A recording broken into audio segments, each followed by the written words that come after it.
a suffering God. Can God suffer? That's a very controversial question.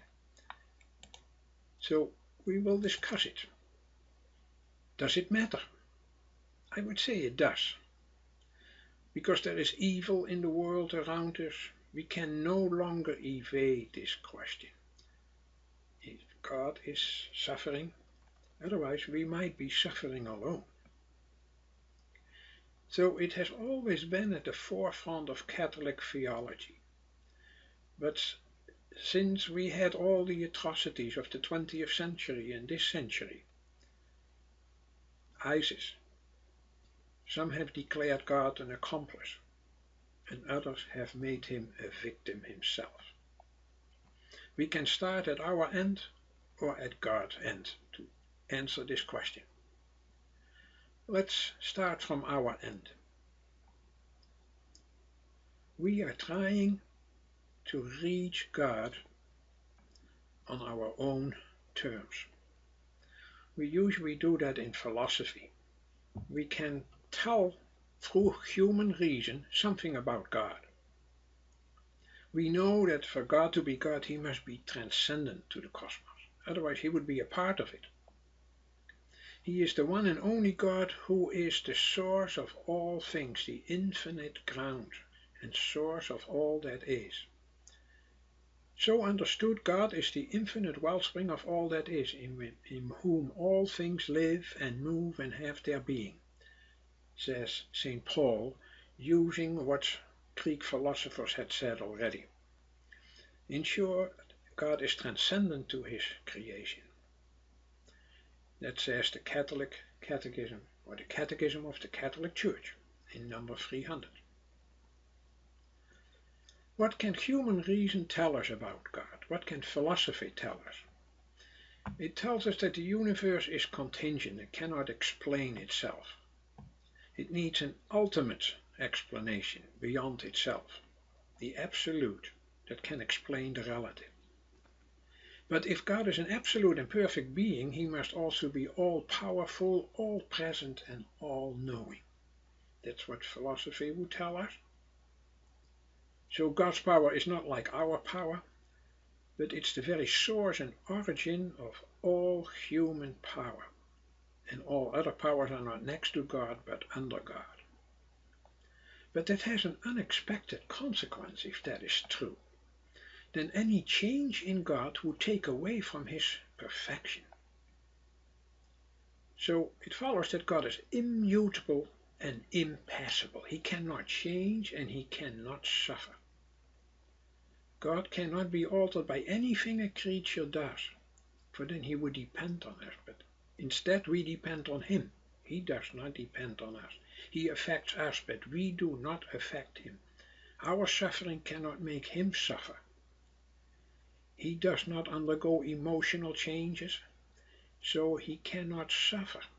That's what philosophy tells us. Isn't that a clash between philosophy and the Bible? Yes, philosophy is not the end of the discussion. We started that from our end, based on reason alone. One of them is the fact that the creation is not God, so it can never fully reveal God's character or purposes. There is more to God than philosophy can find out.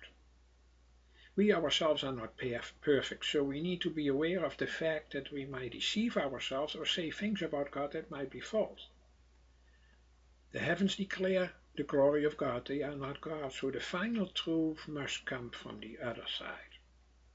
That's why the Catholic Church has as its motto faith and reason. Not only reason, but also faith. So starting from God's end, God comes toward us and tells us what he is like. And he does so in the Bible. What does the Bible tell us about God? Not only is he all-knowing, all-present and all-powerful, but he is also all-loving. He is the God who created the world out of love. He is in search of us. He has a plan for us. When the Apostle Paul saw an altar in Athens, he invited the Athenians to take the step from a God of reason to a God of faith. What therefore you worship as unknown, this I proclaim to you. So he wanted to replace the God of philosophers with the God of Abraham, Isaac, and Jacob, and the God of Jesus Christ, I would add. So the God of the Bible is a personal, loving, and compassionate God. He heard the cry of his enslaved people in Egypt, and he felt pitiful. He revealed himself in the prophets. He grieved over the sins of his people. He was distressed by their unfaithfulness, and he suffered over their sinful plight. He actually became angry. In short, it's a long story of God's concern for and involvement with us. Is that the end of philosophy? Not really. The church fathers from the old Catholic Church called God immutable and impassible. They did too what philosophy had said. But that does not mean that he is heartless or indifferent. That does not follow at all. Stating that something is not white does not mean that it's black, for there is so much in between those extremes. To say that God is immutable is not the same as to say that God is static. To say that he is impassible is not to say that he is uncaring. It just protects his transcendence. His goodness and his faithfulness can never change. That's what the church fathers meant when they said that. So they are protecting God's transcendence at all costs. Why? To deny that God is mutable and can suffer is to deny of him all such passion that would weaken or cripple him as in his very being as God. When God answers our prayers brings it about that the world is different from what it would have been if we had not prayed. Yet God himself does not change. God is never at the mercy of his creatures. God's impassibility, not being able to suffer, means that no created beings can inflict pain and suffering at their own will. He is never at the mercy of his creatures, but neither is he detached from them. That's what the Bible tells us. God and creature are not on the same level. If the suffering of creatures would really cause the Creator to suffer, there would be no hope for us of ever being freed from suffering. What human beings cry out for in their suffering is not a God who suffers, but a God who loves wholly and completely those who are suffering. But a God in pain, a suffering God, is no longer a God in charge. If God were as vulnerable as we are, we would be in real trouble. He would not be God anymore. Because God is in charge, he will not be devastated by suffering.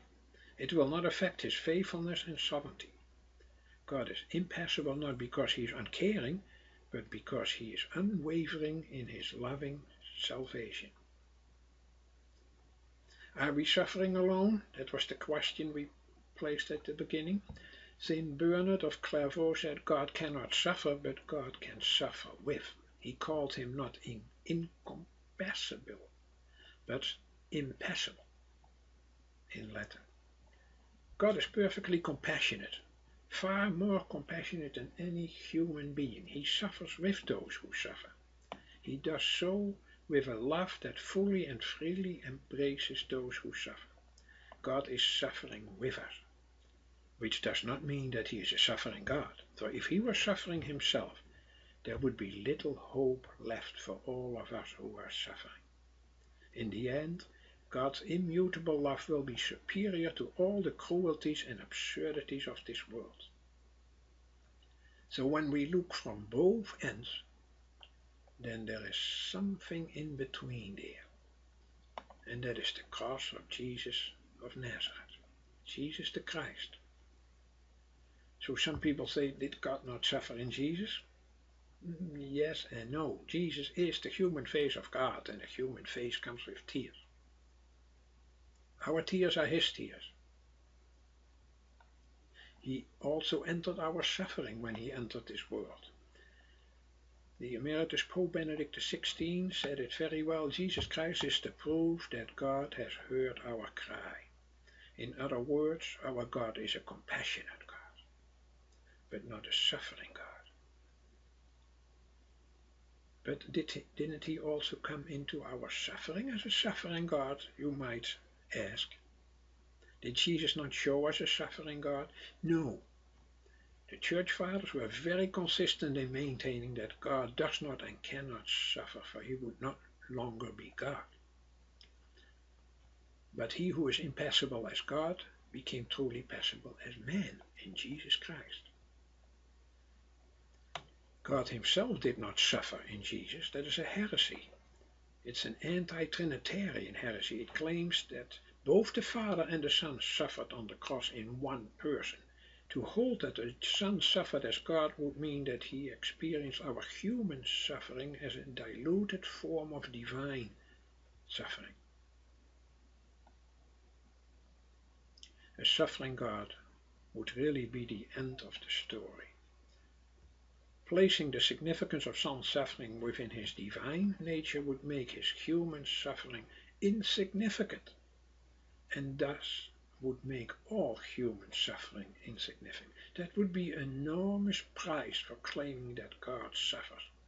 Ironically, those who advocate a suffering God have actually locked God out of human suffering, because they have locked suffering within God's divine nature. So we have to say again that God the Father suffered with his Son, not by being the Son, but by watching the Son with divine compassion. Not a suffering God, but a suffering God-man. God the Father showed his power as God in raising God the Son from the dead. So, the compassion of the impassible God who cannot suffer has become flesh in the God-man who did suffer. That is the good news of Christianity and of Catholicism. I have explained much more about these issues in my book, The Destiny of the Universe, that you can find at wheredowecomefrom.com. It has this listing of content, and especially chapter 5 and 6 go into what does it mean that God is all-present, all-powerful, all-knowing, and especially all-loving.